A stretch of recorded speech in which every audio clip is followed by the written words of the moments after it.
Hello, hello. Welcome, folks, to a Q&A mastermind call. Before we finish off the year, I want to have an amazing call for you and really answer questions that you have, things you're thinking about as a practitioner. This is a great opportunity to ask those. And we've some thoughts. We've brought some ideas, some things that we want to share. So it's going to be co-hosted by myself, Salim Omar, and Charles McKissick. And you heard Charles before. Hey, Charles, welcome, man. Greetings. Nice to see you, Salim. Same here. Charles is not new to any one of you, shouldn't be, because he's been on different training programs and so forth that I've conducted over the years. He works in the outsourcing, helping CPA firms with staffing and outsourcing and so forth. So he's here to talk about some of his observations talking to CPA firms this entire year. And so, folks, I am going to encourage you to use the questions pane to share or really to ask questions you have and use that to really, have a two-way dialogue. Um, and while you're thinking of your questions, I'm going to start off with just a Q&A with Charles. And really, there are like 5 areas we want to cover. One is new client growth. Second is staffing and outsourcing. Third is operational excellence. And number four is creating a firm that is not owner dependent. So that's number four. And then number five is pricing structure. And just to kind of get some, folks to, interact, which one of these speaks the most to you? Which is the one where you'd like to get some help? Which is the one out of these five that you really want us to dive sooner than later? So number one is new client growth. Second is staffing and outsourcing. Third is operational excellence. Fourth was creating a firm that's not owner dependent. And then number five is pricing structure. And while you guys are kind of thinking of that, Charles, are we ready to dive into new client growth? Yeah, for sure. And I think you're the perfect person to talk about it because you've basically built an amazing business with one of the key platforms as being client attraction. And I think everyone would be interested to hear about some of the strategies that you have employed to really bring in new high quality clients.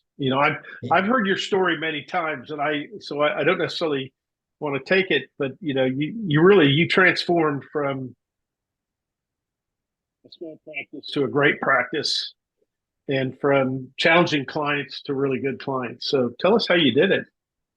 Yeah, absolutely. So yeah, I want to share with you guys. I can certainly share with you a few things that are important when it comes to attracting the right clients. Number one, there's a difference between attracting the right client from the wrong client. So it's really becoming clear who it is that you want.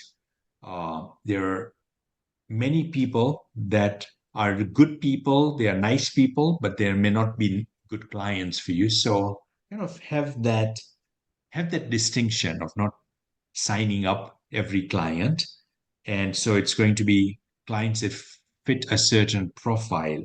And really being clear about that is important because when I started my practice, I was taking everyone and I created a chaos from that.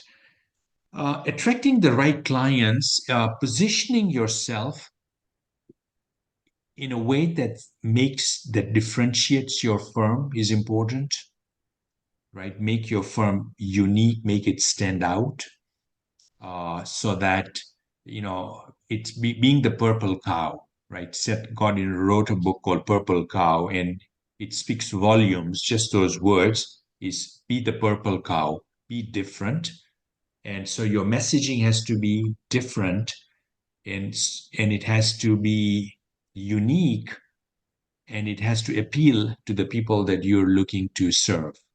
And I've seen that the best place to create messaging and to broadcast it out, to display it, is the website. So create unique messaging that presents your firm in a unique way, and get it on your website. And so these days, online marketing is super important, and your website is the first place where people are going to go to. Uh, and so maybe you've got a website that's half decent, and you can kind of take a look and see, all right, what can you do to make it better. Maybe you don't need a whole brand new website. You can add to that. Charles, I mean, those are some of the things when it comes to client attraction and attracting the right clients that has made a difference for me. I will say this from a personal standpoint. 2023 is the year where Straight Talk, my firm, we were very intentional about online marketing and search engine optimization, and we really kind of paid attention to that. And now we are, the firm is ranking number one in so many keywords like virtual CFO, tax planning, tax prep, and we're getting 5 to 8 leads a week from that effort. Yeah, 5 to 8 leads a week results in 2 to 3 clients a week. And that's been pretty cool. And that continues, like every day we get good leads, people that want to meet with us. And I feel it's a great positioning to have when people want to meet with us rather than us going to them. They're the ones that have come on our website, they filled out the contact us form, and they want to have a conversation. And yeah, so that's been, uh, when you've got that type of lead flow, then you can qualify them. There are people, you kind of give them, you have a discovery call, you understand what their needs are, and you want to make sure they're the right fit at the right price. And if they're not, it's okay. Mhm. And you're able to then do that when you've got the inflow of leads coming in. Yeah, I suspect that the fact that you know who you're trying to attract, and you're very focused and clear in your messaging through digital marketing, social media, you probably do a lot of the screening out of the people and are really only attracting semi-qualified clients. And the fact that you're converting probably 30% of them or more is really super results that exciting. So now that you've got these great clients, how do you make sure that you keep them and have them become great long-term clients? Because that's the thing. I often say to my teams, keeping a client is a lot easier than finding a new client. So once you've done all the hard work to find them, what do you do to retain them? Yeah, and I know this is something that you believe in as well, very much so. And that is, I mean, it's really service, right? It's providing exceptional service and an open line of communication.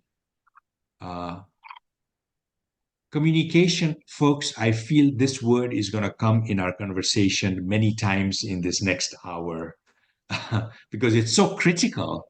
Having open communication with clients, having open communication with staff, we'll talk about that. But when it comes to clients, it's really having the touches, and it's providing them with good service, friendly service, not being just being friendly, and being competent and giving them good advice, asking them the right questions, listening. That all plays into client retention. You know, that plays heavily into client retention. So really establishing and putting a system around touches. And those touches can be in the form of a weekly nurture email. It can be a monthly call from the accountant. It can be a quarterly CFO call. So all these are different touch points where you're building a good relationship with the client. You're giving them, you're seeing, you're hearing what's going on in their business. You're there, you're supporting them, you're helping them, you just, in every aspect of the word, you're there for them, helping them maximize their profits, maximize their revenues, cash flow, helping them with cash flow if that's their issue, minimizing taxes and so forth. So yeah, that's my advice when it comes to client retention. Yeah, that's so important. Even myself, you know, my financial advisor is a personal friend who I've known for 35 years, but I still get two emails from him every week, one from his practice manager and one from him, providing me with useful tips of information. Do I read them all? No, but I think about them at least twice a week. Right. In addition Right. to the 2 or 3 times a year we have regularly scheduled meetings. So you're right. Touches are so important, and Yeah. and Yeah. and and just keeps you top of mind. One of the Mm, things I really admire about your business, Salim, is that not only have you done a good job building a great practice, but you also share your knowledge with members, like through webinars like this, through your coaching. Um, and I know from one of the slides in one of your presentations, you know, 95% of people who listen to great knowledge don't necessarily act on the results. Do you have any stories you can share of some of those clients who've actually, I'm not saying they didn't listen to you, but they actually took the leap of faith to implement the teachings and the strategies you employed? Because I know that's sometimes the hardest thing is to take a risk and go for it, yeah. you know? Yeah. Yeah. Yeah. I mean, I've been sharing my message for the last 14 years, and it's come in the form of books or events. You've attended some of this, many of the super conferences I've held, one-on-one sessions, coaching, and so forth. So that message has been, I've been sharing it for many years, and it's impacted people. And everyone doesn't implement everything, but it tells them the possibilities. It tells them a different way of doing things, and I feel blessed that I've been able to kind of share that message so that people know that there is another way of doing things. They don't have to be the one behind their desk preparing tax returns, and they can create an organization where they have a team and they have systems and they can have a life. And just knowing that somebody in our profession has done it, it kind of almost gives us permission. I hate to say that, but it gives us permission that what, this is possible, and then they can do that for themselves.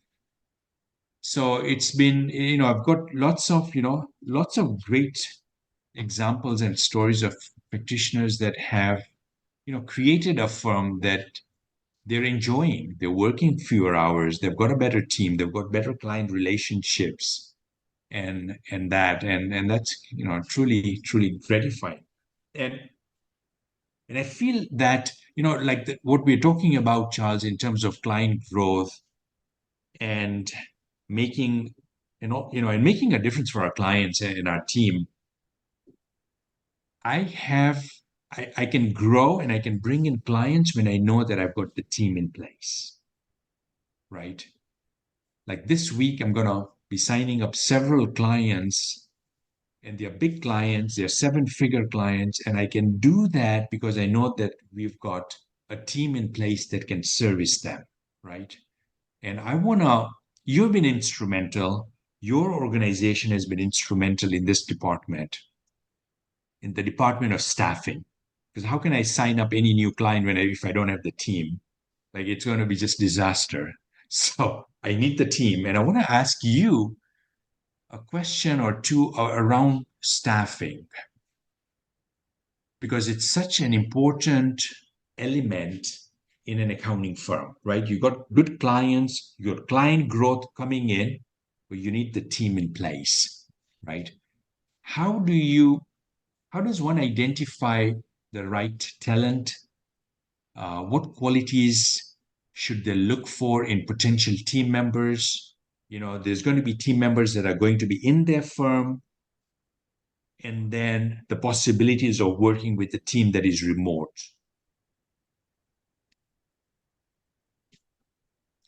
Yeah, give us your share with us your, I mean, what you've seen in what's working when it comes to staffing and outsourcing.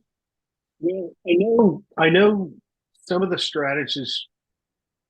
I think there's the formalities of the resume, the length of time and experience, the qualifications, as far as a designation like a CPA or EA,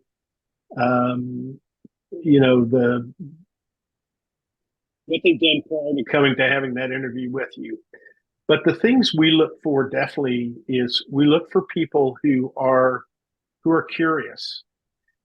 It's very important to people ask questions when you interview them. And the questions need to be about things other than how much you're going to pay me and how much vacation am I going to get.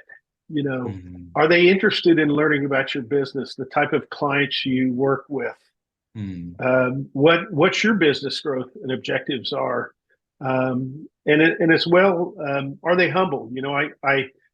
It's that fine line between somebody who is confident in themselves, but not too overconfident and arrogant. And I think I've read some of the books you've read. I think in Jim Collins' Good to Great, he describes people who are adaptable and flexible. I think that is a real key point. So if you can make sure that in your hiring and screening process you find people, we try who because things change and goals change.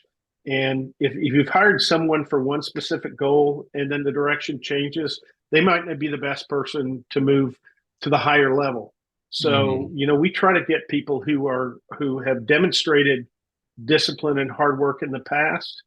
One of the things I like personally, I don't have as much say over the hiring, but I don't like seeing where people keep resume jumping every year or two, because that can be an indicator that they're there to punch a ticket with you and maybe move on. People who've committed to obtaining designations and continuing their education, people who are inquisitive not only about how they can benefit their own career, but also how they can support your business, and a bit of humble humility, but definitely an inner fire. So that's the thing I look for in a potential team member. The reality is, if it's a CPA firm that is looking for professionals in their local geographic area, it becomes very scarce.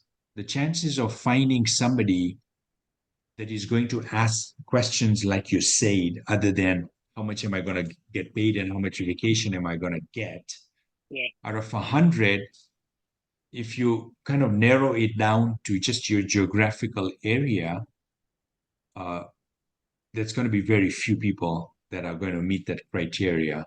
And then you can broaden that to the country, and that helps you, because now you can, find somebody in Nebraska who's an amazing CPA or tax preparer and so forth, and they meet those qualities.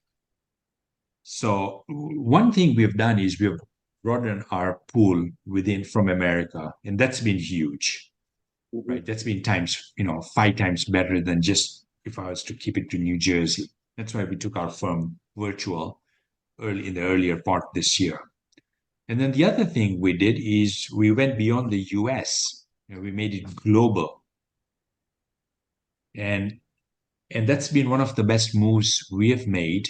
And I know many folks who've done that, where they've gone outside the US. And it's not replacing US employees, but it's supplementing them. And that's been our sweet combination, is people that are in America, complementing them with folks that are outside America. What have you seen from that standpoint of, having the two pools of folks, American, US, and the global?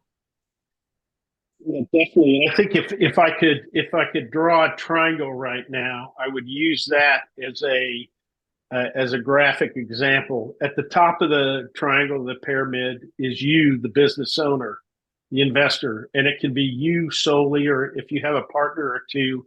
But basically, the firm owners and leaders at the top.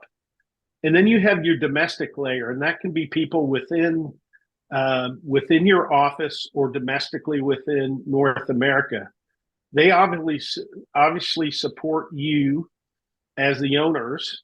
They do have some technical responsibilities, but their primary roles are related to client relation and business development. Because that's really where the third layer, the offshore people, who from a Mm. technical standpoint are very skilled. I mean, we're talking in many instances CPAs, EAs, 5 years experience plus, very solid technical people, but they're never going to be your client facing people. So each of those layers, your foundation, technical foundation, can be your offshore team, which supports your onshore team, which supports you, the owner, and that foundation, the pyramid. That's the firms that are most successful with us have gotten to that point where they're able to delegate. First of all, you have to let go yourself to other people domestically and have them trust the offshore people, and it gives you a scalability platform and a business growth engine that just can't be beat. Again, you can go out and cut your grass with a scythe, manually do it, or you could have a lawnmower, or you could hire Mm. somebody to do it for you. There's or a combination of all the things. And again, I think the biggest thing is realizing you as the business owner, your time, energy is the most valuable commodity in your business. So, Mm. not saying that the other aspects of the business are not important, but the Mm. more you can focus what you do on revenue generation and client retention, Mm. and you can get very competent, quality people to do the fundamental groundwork at a much lower price. That's how you build your business. It kind of leads to some of the other things down the road where you can build a firm that's not dependent on you as the owner. So Mm. yeah, Mm. that pyramid Yeah. concept is really where we see the most successful firms that utilize our teams. Right. Yeah. Yeah. I mean, in order to create a scalable business, I think opening up that door of getting team members that are global, and there's lots of quality people that are global that are not necessarily living in the US. And so work can be done cost effectively outside the US. And yeah, I mean, I've done that for many years for both my businesses, CPA Marketing Genius, as well as Straight Talk, and it's been super good to do that. Um, something you've said in other conversations, in other training, to treat your outsourced team like your in-source team or your in-house team. What do you mean by that? So what we found over the years of working, and I found myself, um, I've been working with Unison for now 7 years. I travel to India twice a year. I was amazed observing how the young people at Unison, and I mean young, I'm saying 20s and 30s, are not very dissimilar to my adult children. Mm. I think Thomas Friedman came out with a book several years ago, "The World is Flat." I mean, I think with modern communication and video and things, it's amazing. We all are far more similar than different. So Mm. the type of things that help people bond and really embrace your goals and messages is recognizing them as a person, not just a cog in a machine. Mm. Understanding what they need to do well and what motivates them to do well. It's not just money. Everybody wants to make more money, but if you can tie into the fact that you understand and want to support them enhancing their skills, Mm. whether it's continuing education, maybe someone who's only an accounting resource, helping them learn tax and maybe then eventually get their EA. And people like to have a career path. If you can, you show them, oh, you're a great tax accountant, and I hope you're still my tax accountant in 20 Right. years. And I That mean, may and, not and so get. that applies to folks that are, that are our team members here in America, right? Have that career path. Now, when it comes to working with somebody who is part of an outsourced team, their employer is going to have the career path, but we as the client, as a client of that outsourced company, we want to treat them like people, and Mhm. and we want to be meeting with them on a regular basis and providing them with feedback. So sometimes I feel that people have this misconception that I'm going to hire an outsourced team, and they abdicate it. And it's not about, I'm going to forget about it. It's a matter of nurturing that relationship like it is your in house team member, right? And I've seen, like, working with Unison or even working with other team members that are, in other foreign countries, international countries, having that regular meeting and talking about what they're doing and questions they have and supporting them. I think that's an important part of, developing an effective team.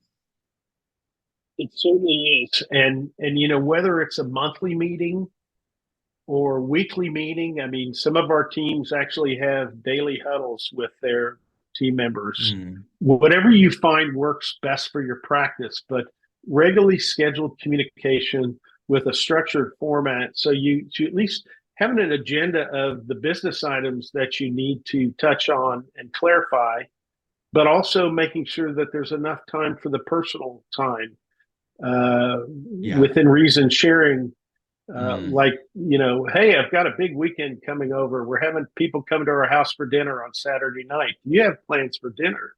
And they'll, yeah. sometimes we find with our team members, it's hard to get them to say anything, but you keep asking and eventually start, oh yeah, my nephew's having a birthday. So we're going over to my brother's house or something like that.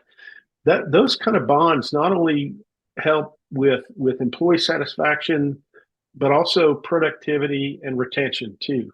The second Mm, thing you talked about is just the clear process of communication. I think it's really important today with um, again people of a certain age younger than me that you're really clear in your expectations and communication as far as um, this is what I expect.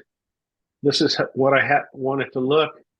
These are the amount of I want it to 95% accuracy, whatever it may be for you, and then give them the chance to say, great, I understand it, and then this is what I need to you to be able to get from you, so I can achieve that. When I started in the field 36 years ago, that's not how it worked, and it caused me at some point to depart from my I did get my CPA, but I didn't stay in accounting, and sometimes I regret. I wish I had, So I think that is something, with and I'm careful when I say younger people, but they're on their phones. They like a lot of contact. That's how we have to deal with people in their 20s and 30s, and I'd say maybe even early 40s today. And but the results, you get the creativity, you get the fun and the buy-in and the energy. I mean, I think that's the one thing that I enjoy the most when I travel to India and we have all these young people. And one of the great things about the Indian culture, as well as some other cultures where you can outsource people, it's not just India, but it's a young population. People have fantastic work ethic in there. They want to get married, start a family, buy a mm, home, support their parents too. Family values. I mean, in India, the Philippines, some of the various other countries where you can find good talent, they have tremendous family values, and that drives a lot of their work Yeah. ethic. Yeah. And they want to work. And unfortunately, Yeah. that's one of the challenges we find here in North America is not Yeah. only do we have a declining population, but people don't want to work. Right. Yeah, hardworking folks. And really, I mean, the two countries that I work predominantly with, India is one, and then the Philippines, right? And for accounting, for me, India has been stronger, just a strong math background. Indians, I feel like are very strong in mathematics and accounting and taxes. So that's been my preferred choices there. I think this was a good, Charles, discussion on staffing and outsourcing.